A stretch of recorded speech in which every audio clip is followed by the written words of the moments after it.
वजीर आजम का आजादी मार्च का मामला पार्लियामेंट में उठाने का फैसला सामने आया है। इसी सिलसिले में कौमी असम्बली का अहम इजलास 7 नवंबर को शाम 4 बजे तलब कर लिया गया है।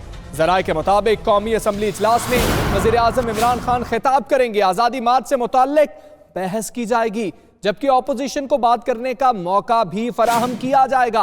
आजादी मार्च का मामला ऐवाने बाला में भी उठाया जाएगा। इसी पर बात करेंगे। राना तारिक हमारे साथ मौजूद है। राना तारिक, असली फोरम है पार्लियामेंट, जहां पर यह फैसले होने चाहिए, जहां पर यह बात होनी चाहिए। वजीर आजम की जानिब से इजलास बुलाने का फैसला कर लिया गया है।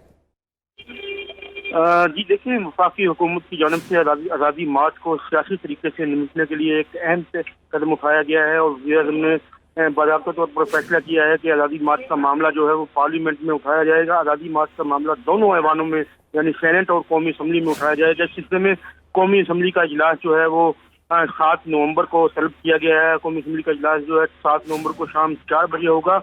इजलास में आज़ादी मार्च से मुताल्लिक जो है वो खुलकर बहस की जाएगी और उसमें अपोजिशन को भी बात करने का मौका दिया जाएगा। इस हवाले से वज़ीर आज़म ने मरकजी पार्लिमानी पार्टी का इजलास भी तलब कर रखा है। इस हवाले से जो बात होगी आज़ादी मार्च के हवाले से, उसमें जो हुकूमती अरकान हैं और इत्तेहादी जमातें हैं, उनसे भी उनका मौका लिया जाएगा कि आज़ादी मार्च के हवाले से जो भी बात करनी है पार्लियामेंट में की जाए। पार्लियामेंट ही सबसे बड़ा फोरम है और उस पर से ही ये आवाज़ उठनी चाहिए कि किसी भी किस्म की एजिटेशन का माहौल नहीं बनना चाहिए।